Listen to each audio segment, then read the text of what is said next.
எல்லோருக்கும் வணக்கம்மா. இன்னைக்கு பார்க்க போகிறது வஞ்சர மீன்.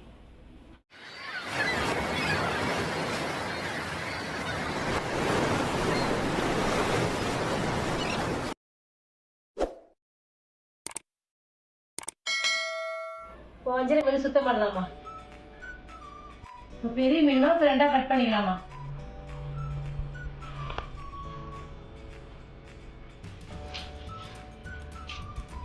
இப்போ ரெண்டாக கட் பண்ணியாச்சுமா. இப்போ அவங்க சீரியஸ் போடணும். இப்போ ரக்காவை கட் பண்ணிக்கலாமா? வஞ்சத்தில் வந்து சார்பான முள் இருக்காது, இந்த ரக்கை மட்டும் தான் இருக்கும். நம்ம எடுத்துடலாம். இந்த தலைப்பக்கம் ரக்கை இது மாதிரி எடுத்துடலாம்.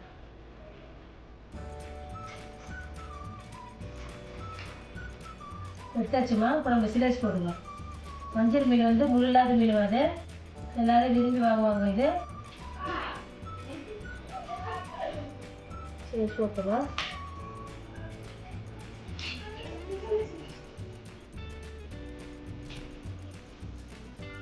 அது வந்து சின்னதாக குழம்புல போடுவோம். நம்ம கட் பண்ணிடலாம். சின்ன குடல் இருக்காது, நம்ம எடுத்துடலாம். சின்ன குடல் தான்.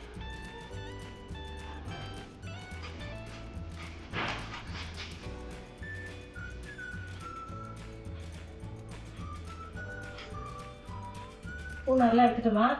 பல்லு வந்து சார்பாக இருக்கும். நீங்கள் வந்து கட் பண்ணக்குள்ள பார்த்து கட் பண்ணுங்க. கழுவு கூட சுத்தமாக பார்த்து கட் பண்ணுங்க. கழுவு மஞ்சள் மீன் கிளீன் பண்ணியாச்சுமா. உப்பு போட்டு ஒரு 5 நிமிடம் கழுவிடலாம். மஞ்சள் மீன் மெதுவாக தான் நம்ம போட்டு உப்பு போட்டு உராயிடும். வேகமாக போட்டு உராயிடும். மஞ்சள் மீன் வறுக்கிறதுக்கு மசாலா ரெடி பண்ணிக்கலாமா. ஒரு 6 சின்ன வெங்காயம், ஒரு 4 பச்சை மிளகாய், கொஞ்சம் புளி. இப்போ நம்ம அரைக்கலாம்.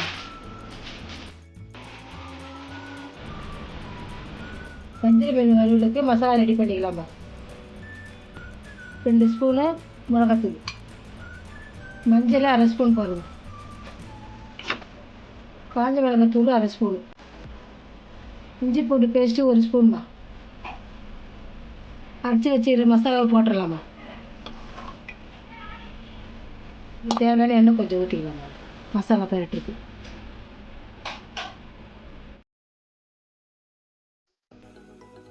மசாலா எல்லாம் போட்டு வச்சிங்கன்னா இப்போ எல்லாம் கலந்துக்கலாம். நம்ம இப்போ வந்து மீனில் வந்து மசாலா தடவிக்கலாமா. ஏன்னா அப்படியே போட்டு பெரட்ட முடியாது, இது வஞ்சர மீன்.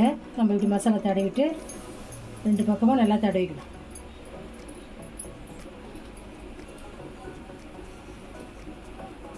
வஞ்சர மீனுமா, வஞ்சர மீன் மசாலா தடவியாச்சு. இப்போ நம்ம வஞ்சர மீன் வறுக்கலாம்.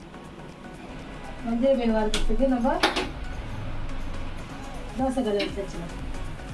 தோசைக்கல் சூடாகிடுச்சுமா, நம்ம எண்ணெய் ஊற்றிக்கலாம். எண்ணெய் சூடாகிடுச்சுமா, இப்போ நம்ம மீன் போட்டோம்.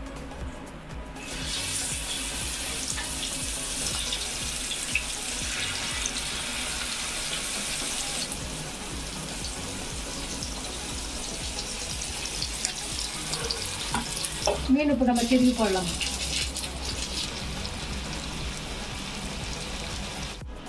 வஞ்சர மீன் வறுவல் ரெடி ஆயிடுச்சுமா. உங்கள் வீட்டில் செஞ்சு பாருங்க. வஞ்சர மீன் வறுவல் ரெடி ஆயிடுச்சுமா. உங்கள் வீட்டில் செஞ்சு பாருங்க.